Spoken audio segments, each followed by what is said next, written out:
Powered by nature care फर्टिलायझर्सचे green harvest special नैसर्गिक पेंडीयुक्त सेंद्रिय खत. नाशिकच्या मनमाड येवला नांदगाव भागातील शेतकऱ्यांना वन्य पशु पक्ष्यांच्या रूपानं संकटाचा सामना करावा लागतोय.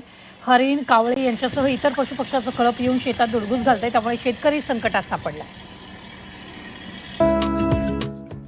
व्हॅलेंटाईन्स डेमुळे फुलं बाजारात गुलाबांना मागणी वाढली, परिणामी अभाव आणि किरकोळ बाजारात गुलाबाचे दर वाढले. आगाऊ बाजारात डच गुलाबाच्या 20 फुलांच्या गड्डीला 400 ते 450 रुपये दर मिळतोय. गेल्या वर्षीच्या तुलनेत यंदा गड्डीच्या दरात 50 ते 100 रुपयांनी वाढ झाली आहे.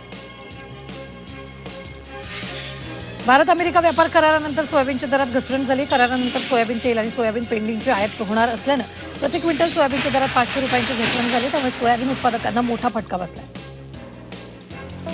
नाशिकच्या मनमाड येवला नांदगाव भागातील शेतकऱ्यांना वन्य पशुपक्ष्याच्या रूपाने संकटाचा सामना करावा लागतोय. हरिण, कावळे यांच्यासह इतर पशुपक्ष्यांचे कळप येऊन शेतात दुडगूस घालतात, त्यामुळे शेतकरी संकटात सापडला. वाशिम जिल्ह्यातील वातावरण बदलामुळे रब्बी हंगामातील हरभरा पिकावर मर रोगाचा मोठ्या प्रमाणावर प्रादुर्भाव झालाय. अनेक भागात हरभऱ्याची झाडं अचानक कोमेजून पिवळी पडत आहेत, त्यामुळे हरभऱ्याच्या उत्पादनात घट होण्याची शक्यता वर्तवण्यात येते. तसंच मोठा आर्थिक फटका बसण्याची शक्यता शेतकऱ्यांनी व्यक्त केली आहे.